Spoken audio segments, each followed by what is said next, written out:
God of Egypt. यह कहानी उस वक्त की है जब देवता इंसानों के साथ रहा करते थे। उनकी उम्र हजारों साल की हुआ करती थी और वे इंसानों के ऊपर राज किया करते थे। कहानी में यह दिखाया जाता है कि मिस्र देश वह देश है जहाँ पर देवताओं ने अपनी हर एक रचना को बनाया। इंसान को भी यहीं पर बनाया गया और इसके बाद देवताओं ने इंसानों के साथ यहीं पर रहने का फैसला कर लिया। देवताओं में और इंसानों में बहुत बड़ा फर्क होता है। देवता इंसानों से ज्यादा लंबे चौड़े और ताकतवर होते हैं। देवताओं की रगों में खून नहीं बल्कि सोना बहता है। वे जब चाहे किसी भी दरिंदे का रूप धारण कर सकते हैं। लेकिन यह भी सच है कि इंसानों के बिना देवता भी अधूरे हैं। मिस्र में यह दिखाया जाता है कि हवा का देवता जिसका नाम हॉरस है आज इसकी ताजपोशी है। पूरा मिस्र इस बात की खुशियां मना रहा होता है। सबके सब उसकी ताजपोशी देखने के लिए आते हैं। जब हर्ष के पिता ताज रखने वाले होते हैं तभी वहाँ पर एक और देवता आता है जो रेगिस्तान का देवता होता है और यह हर्ष का चाचा होता है। वह हॉरेश को एक उपहार देते हैं। वह अपने भतीजे को कहते हैं कि इस बिगुल को बजाओ। जैसे ही वह बिगुल को बजाता है यहाँ पर बहुत सारे सैनिक आ जाते हैं और वे इस जगह को चारों तरफ से घेर लेते हैं। यह सभी सैनिक रेगिस्तान के देवता के हैं। इसके बाद वह हॉरेश के पिता को मार देते हैं। साथ ही साथ यहाँ पर जितने भी देवता होते हैं उन सबको कहता है कि जो मेरे आगे नहीं झुकेगा वह सब मारे जाएंगे। इसलिए सब के सब देवता उसके आगे झुक जाते हैं। साथ ही साथ इंसानों को भी ऐसा ही करना पड़ता है। यह सब देख देख कर हर्ष को बहुत गुस्सा आता है। वह अपना रूप बदल लेता है और अपने चाचा के साथ लड़ना शुरू करता है, लेकिन वह उससे जीत नहीं पाता और रेगिस्तान के देवता अपने भतीजे की दोनों आंखें निकाल लेते हैं। वह अपने भतीजे को जिंदगी भर अंधकार में जीने के लिए छोड़ देते हैं। धीरे धीरे वक्त बीतता है। अब इंसानों की और पूरे मिस्र की हालत खराब हो चुकी है, क्योंकि रेगिस्तान के देवता एक अच्छे राजा नहीं है, क्योंकि वे इंसानों पर जुल्म करते हैं। मिस्र देश में एक चोर को दिखाया जाता है जो कि एक इंसान है। यह बहुत ही शातिर चोर होता है। इसका नाम होता है डिज्यूक और इसकी गर्लफ्रेंड का नाम होता है जोया। ऋषि स्थानों के देवता की एक मुलाजिम है जो यहाँ पर आर्किटेक्ट है, जो यहाँ पर मिस्र के खुफिया महलों के नक्शे बताता है। यह लोग रेगिस्तान के देवताओं का गुलाम होते हैं।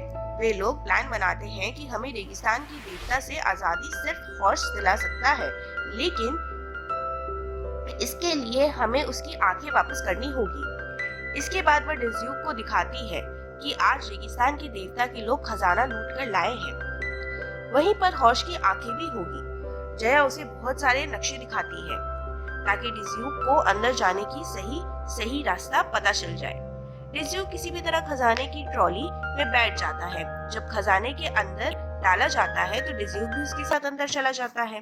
अंदर में एक भूल भुलैया की और एक पहेली की तरह है। किसी भी कदम पर मौत मिल सकती है। यहाँ पर लोहे के बड़े बड़े योद्धा होते हैं जो कई बार डिज्यूक के ऊपर हमला भी करते हैं, लेकिन डिज्यूक किसी भी तरह हॉर्स के आंखें तक पहुंच जाता है। लेकिन यहाँ पर एक ही आंख होती है। जब वह आंख लेकर जोया के पास जाता है, जोया जिसकी गुलाम होती है, वह और उसके आदमी चारों तरफ से दोनों को घेर लेते हैं, क्योंकि उन्हें पता चल गया होता है कि उन्होंने खजाने के नक्शे को चुराया है। वह डिज्यूक से पूछता है कि तुमने हमारे राजा के खाने के खजाने को चुराया है। डिज्यूक उस आदमी को एक बेशकीमती जेवर दिखाता है और कहता है कि मैं यह जेवर चुराने के लिए गया था। वह आदमी जेवर ले लेता है और अपने आदमियों से कहता है कि इन दोनों को भेड़ियों को खिला दो। तभी डिज्यूक उस आंख को निकालता है।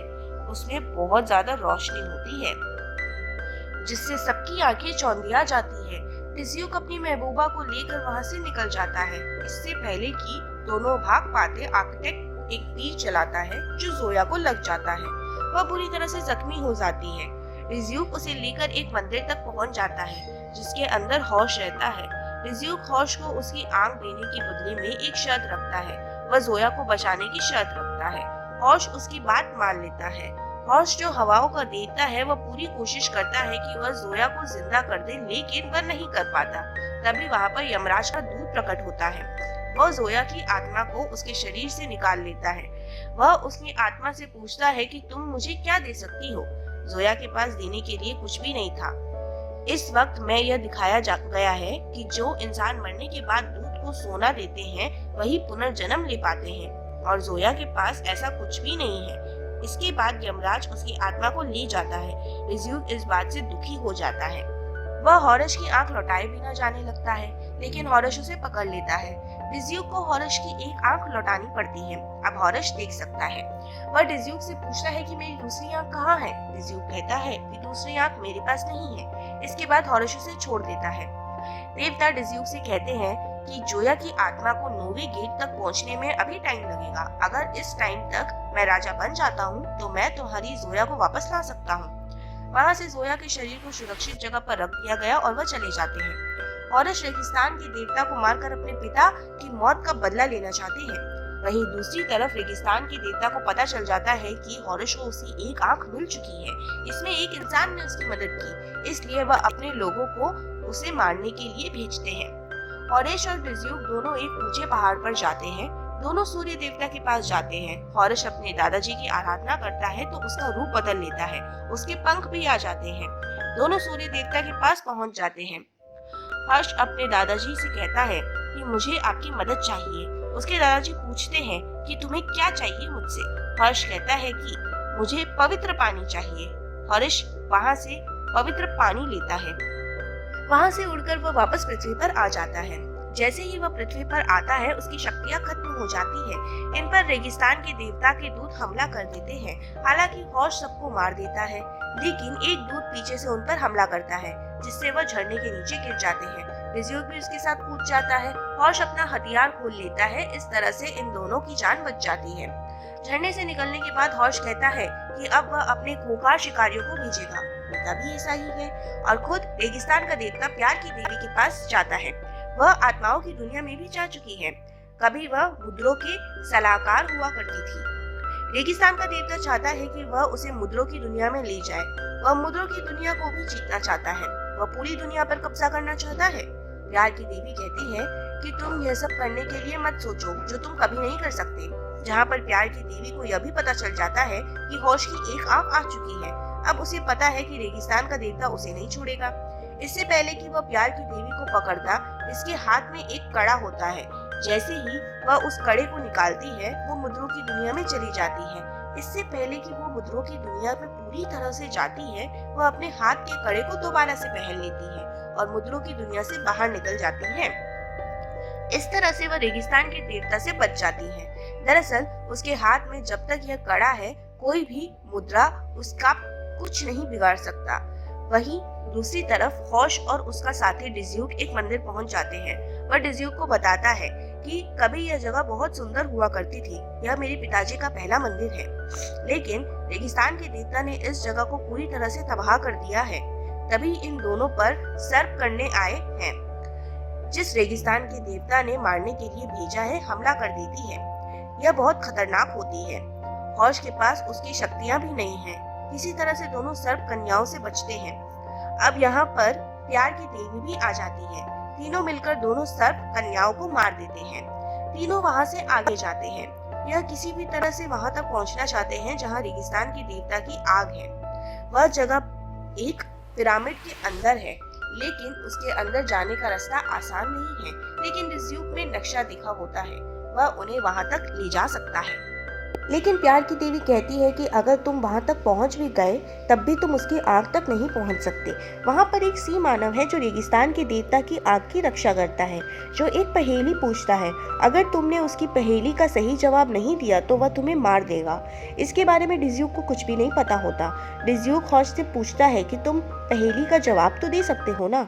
तीनों बुद्धि के देवता के पास जाते हैं। वह किसी भी पहेली का जवाब दे सकते हैं। तीनों उनके पास पहुंच जाते हैं, लेकिन वह इनकी मदद करने से मना कर देते हैं। बुद्धि के देवता थोड़ी देर के बाद ही मानव की पहेली का जवाब देने के लिए मान जाते हैं। चारों फिर निकल पड़ते हैं, जिसके अंदर रचना का पानी डालने से रेगिस्तान के देवता की शक्तियां कम हो जाएंगी। प्यार की देवी को जब यह पता चलता है कि हॉर्स ने डिज्यूक को यह कहा है कि वह उसकी प्रेमिका की आत्मा को वापस लाएगा और उसे इस दुनिया से जिंदा कर देगा, वह हॉर्स से कहती है कि तुमने ऐसा क्यों कहा? तुम जानते हो क्या ऐसा तुम नहीं कर सकते? इस बात से प्यार की देवी को बहुत दुख होता है। प्यार की देवी डिज्यूक के पास जाती है। वह उसकी प्रेमिका को मुद्राओं की दुनिया में दिखाती है। डिज्यूक जोया से यहाँ पर बात भी करता है। डिज्यूक उसे यकीन दिलाता है कि मैं तुम्हें वापस लेकर आऊंगा, क्योंकि मैं हॉर्स की मदद कर रहा हूँ। चारों उस पिरामिड के सामने पहुंच जाते हैं।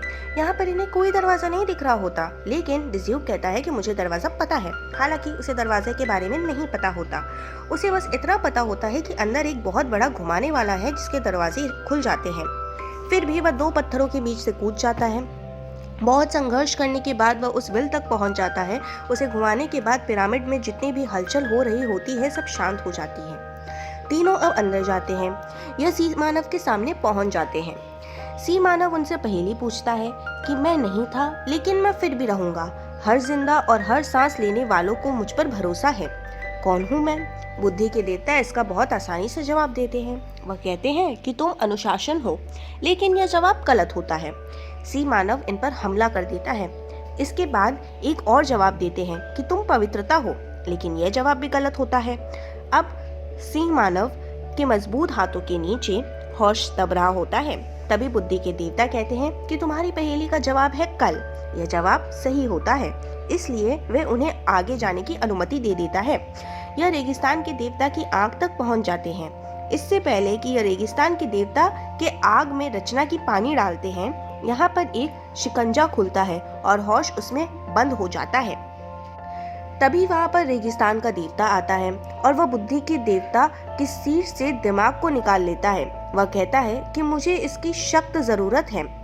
डिज्यूक यहाँ पर मौका देखकर रचना में पानी को उठा लेता है।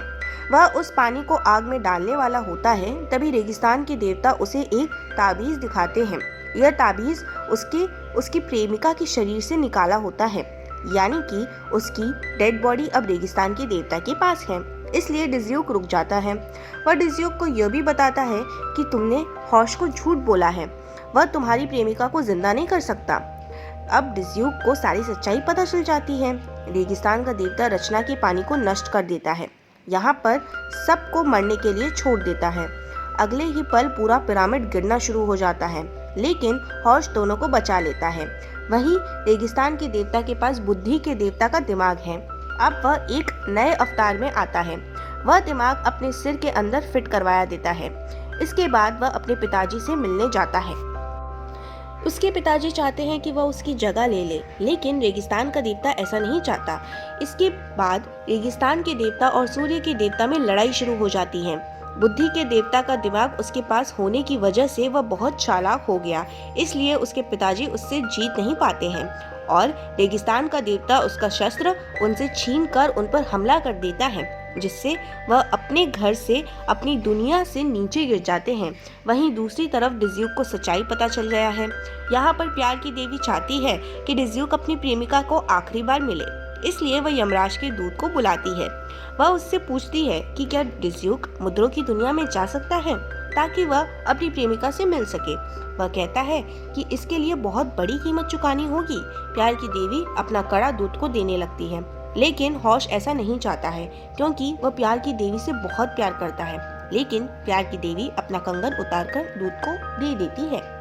वह खुद मुद्रों की दुनिया में चली जाती है। वहीं जोया 9वीं द्वार तक पहुंच चुकी है, जहां पर यह फैसला होता है कि कौन सी आत्मा दोबारा जन्म लेगी और किसको हमेशा के लिए नष्ट कर दिया जाएगा। इससे पहले कि उसकी आत्मा को हमेशा के लिए नष्ट किया जाता, वहां पर डिज्यूक पहुंच जाता है। वह उसे कंगन दिखाता है जो उसके पास है, पर जोया उस कंगन को लेने से मना कर देती है। वह कहती है कि मैं तुम्हारे बिना कहीं नहीं जाऊंगी, हम जहाँ जाएंगे साथ जाएंगे। इससे पहले कि जोया की आत्मा को नष्ट किया जाता, आत्मा को नष्ट करने वाला दरवाजा बंद हो जाता है क्योंकि अंधेरे का शैतान वहाँ पर हमला कर देता है। यमराज के दूत कहते हैं कि जाओ और हवाओं के राजा देवता होश को कह दो कि जो करना है जल्दी करे, क्योंकि मैं इसे ज्यादा देर तक नहीं रोक सकता। डिज्यूक वापस इंसानों की दुनिया में धरती पर आ जाता है। वह होश को सब कुछ बताता है। वे लोग रेगिस्तान के देवता के पास पहुंचते हैं। अब रेगिस्तान के देवता के पास उसके पिताजी का भाला है। तभी वहां पर होश पहुंच जाता है। दोनों के बीच लड़ाई होना शुरू हो जाती है, लेकिन होश उसके सामने टिक नहीं पाता। जब वह होश को मारने वाला होता है और उसकी शक्तियां तभी वापस आएगा जब उसे जिम्मेदारियों का एहसास होगा। इस युद्ध में होश रेगिस्तान के देवता को मात देता है।